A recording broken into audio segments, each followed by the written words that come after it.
Estamos voltando aqui ao vivo na TV BMC. Muito bem, estamos ao vivo na TV BMC até às 7 horas da noite. A gente agora vai entrar num assunto internacional, porque Pequim virou o centro absoluto do tabuleiro global nesta semana. Primeiro foi Donald Trump quem desembarcou na China para discutir tarifas, o conflito no Oriente Médio e a tensa coexistência entre as duas maiores potências do mundo. Mal a poeira baixou, e apenas 4 dias depois, foi a vez de Vladimir Putin cruzar o tapete vermelho de Xi Jinping, reforçando uma parceria que promete redesenhar a geopolítica. 2 visitas históricas, 2 líderes rivais, mas o mesmo anfitrião. Afinal, a China está jogando dos 2 lados ou o eixo do poder global mudou de vez? Para traçar esse paralelo e entender os bastidores desses 2 encontros, nós recebemos o Márcio Coimbra, CEO da Casa Política e colunista da Cruzoé. Boa noite, Márcio. Boa noite, Graébio. Boa noite, Duda. Uma satisfação imensa estar aqui conversando com vocês e todos os antagonistas. De fato, né, Márcio? É uma semana bastante atípica em que o Xi Jinping recebe ali, em pouquíssimo tempo, os 2 os representantes dos Estados Unidos e da Rússia. Qual é o significado expandido desses fatos? Olha, Grebe, me parece muito claro que o Xi Jinping não veio a esse lugar a passeio, né? Ele está realmente tentando se colocar como um pilar de uma nova ordem global. Isso está muito claro pelas suas atitudes, pela sua desenvoltura, né? E eles querendo se colocar como a ponte de diálogo por onde passam todas as nações do mundo, especialmente porque a China conseguiu traçar estrategicamente um modelo de codependência com diversas nações. E com essas nações sendo dependentes da economia chinesa, elas são também subservientes ao que deseja Xi Jinping, mas ele tem se colocado numa posição onde ele conversa com todos. E aí, como nós estamos falando de uma autocracia, como nós estamos falando de um regime que rejeita a democracia, nós precisamos estar olhando com muito cuidado para esse eixo que o Xi Jinping vem delineando, que é especialmente pelas maiores proximidades de poder que ele tem, como, por exemplo, com a Rússia e com outras nações que defendem esse mesmo modelo. A gente pode trazer aí muito dos BRICS para essa nossa conversa, né? Muito também dos BRICS+, os BRICS expandidos também, ele também faz parte desse novo desenho mundial que a China vem traçando.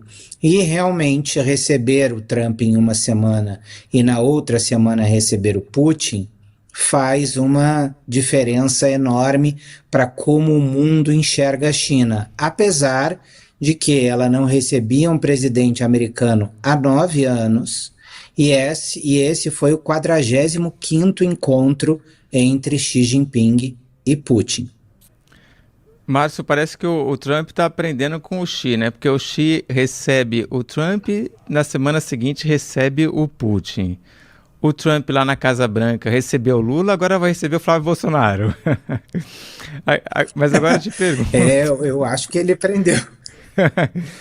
Mas agora o Flávio Bolsonaro não é um representante do governo brasileiro. Ele é um senador pré-candidato. É o Trump, então, interferindo nas eleições brasileiras? Não, Duda, eu não vejo assim. Eu vejo que o Trump, sendo um líder muito transacional e um líder muito empresarial e transacional e pouco um líder de Estado, né? Ele não foi forjado nos corredores da política, então ele não dá muita bola a esse tipo de situação, onde ele só encontre com o chefe de Estado, onde ele tente interferir em eleições. Para mim, me parece que Trump quer dialogar e estar bem com os dois lados, estar com um pé em cada canoa depois das eleições brasileiras. Porque, afinal de contas, os americanos têm interesses para delinear com o Brasil. É lógico que com o Flávio Bolsonaro, ele tem uma facilidade de interlocução muito maior, e seria muito melhor para ele que Flávio Bolsonaro vencesse. Mas ele sabe, a Casa Branca sabe, que Lula tem chance de ser reeleito, que a esquerda tem chance de continuar no poder. E os Estados Unidos precisam abrir no canal, manter, né, e expandir, não abrir, porque isso foi feito agora. Eles precisam expandir o canal de diálogo, especialmente no que diz respeito às terras raras, aos minerais críticos. E isso é essencial para os americanos, porque, afinal de contas, o Brasil é o segundo maior depósito do mundo e a China o principal país que realiza o refino desse material. Então, os americanos, ao receberem o Lula antes da viagem de Trump, a China mandou uma sinalização à China de que existe uma conversa com o Brasil. E, ao mesmo tempo, recebendo Flávio Bolsonaro, ele quer manter essa porta aberta, porque, afinal de contas, o país, neste ínterim, no que diz respeito a estes materiais que são importantes para os Estados Unidos agora, nessa janela temporal, o Brasil se torna estratégico para os americanos. Então, me parece muito mais uma estratégia empresarial transacional de Trump, onde ele está com um pé em cada canoa, olhando para o futuro. Márcio, e qual que é a chance de Flávio Bolsonaro ir lá na orelha do Trump e falar assim, Trump, declara logo o PCC e CV como grupos terroristas? Olha, é grande, mas depende também muito das negociações que ele começou a ter com o governo brasileiro sobre isso. Eu soube que na reunião que eles tiveram a portas fechadas, foi discutido muito esse assunto está na pauta, é importante para os americanos, os brasileiros sabem disso, Lula foi muito bem preparado para essa reunião, no sentido de que ele não foi com aquela só gravata espalhafatosa verde e amarela que ele gosta de ir para todas as reuniões internacionais. Ele foi super bem discreto e, além de tudo, ele não levou o Celso Amorim, né? O que foi de uma inteligência brutal, porque, afinal de contas, é o elemento mais anti-americano que ele possui no gabinete. E ali ele conseguiu conversar sobre essa situação específica, que é sobre declarar esses grupos como grupos terroristas, e se começou uma conversa com o Brasil sobre esse assunto.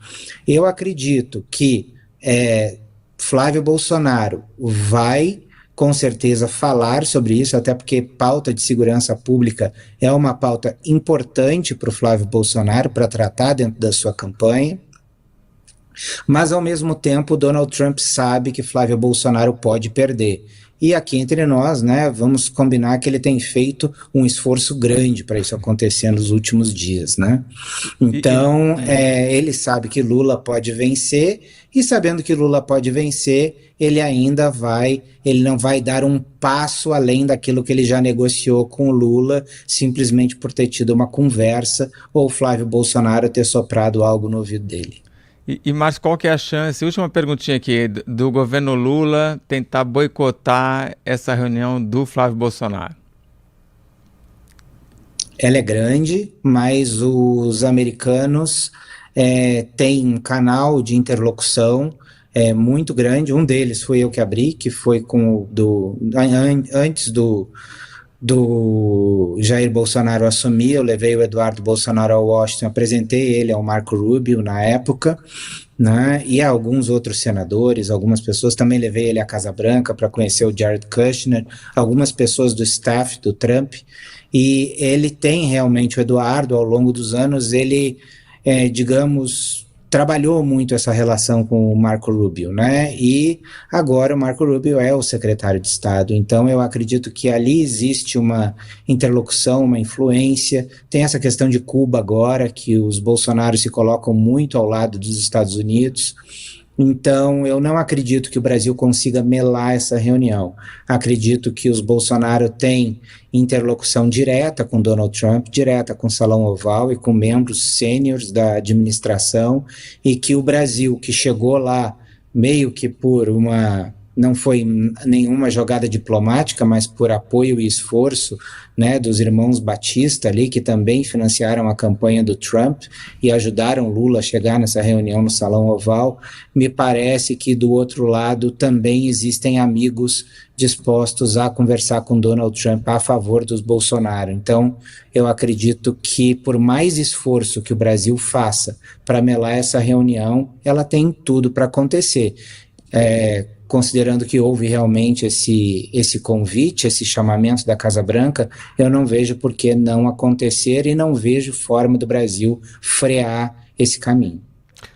Márcio, só para confirmar, você acha então que o Flávio Bolsonaro não voltará dessa viagem com um anúncio para fazer, né? Olha, pronto, tá aqui, foram declarados grupos terroristas. Você acha que esse prêmio ele não vai trazer, né? Não, acredito que ele não vai trazer. Acredito que ele vai posar para foto, ele vai ter um bom encontro com Donald Trump. Talvez não seja nem em lugares habituais onde ele recebe os chefes de Estado, né? Dependendo aí do que for aconselhado pela sua diplomacia lá local. Mas acredito que ele vai conversar com Flávio Bolsonaro, vai posar para foto, vai dar o seu apoio, entre aspas, mediante a foto, mas não vai trazer, o Flávio não vai trazer nenhuma resolução ou presente ou decisão dos Estados Unidos sobre qualquer tema. Acho muito difícil disso acontecer, porque o governo americano já tem negociações institucionais correndo pelos canais diplomáticos e pelos canais governamentais que foram abertos nos últimos meses. Acho bem difícil isso acontecer. Eu passei outubro inteiro do ano passado em Washington para negociar as tarifas, e é impressionante como o empresariado brasileiro trabalhou na abertura de canais com o governo americano, e muitos desses canais funcionaram porque as tarifas caíram aí para muitas empresas, né, para muitos setores. Então, eu acredito que Flávio não traz nada na mala dessa reunião, a não ser uma foto, que pode se considerar algum tipo de apoio, mas acredito que se Flávio quer também tirar um pouco o foco dos desastres que têm acontecido na sua campanha nacionalmente, ele precisa, além de visitar a Casa Branca, ele precisaria visitar outros líderes de direita, visitar o Bukele, visitar o Cast, visitar o Milei. Ele precisa precisa circular entre os líderes da direita para mostrar que ele realmente tem apoio, se é que ele tem, desses grupos, para conseguir contrabalancear aqui tudo que tem acontecido contra a campanha dele nos últimos tempos. Seria uma costura de uma nova narrativa, e talvez ele possa estar começando isso em Washington, assim, a conferir o que ele vai fazer depois disso. Muito bem, Márcio, muito obrigado por ter participado do programa hoje. A gente se vê em breve de novo.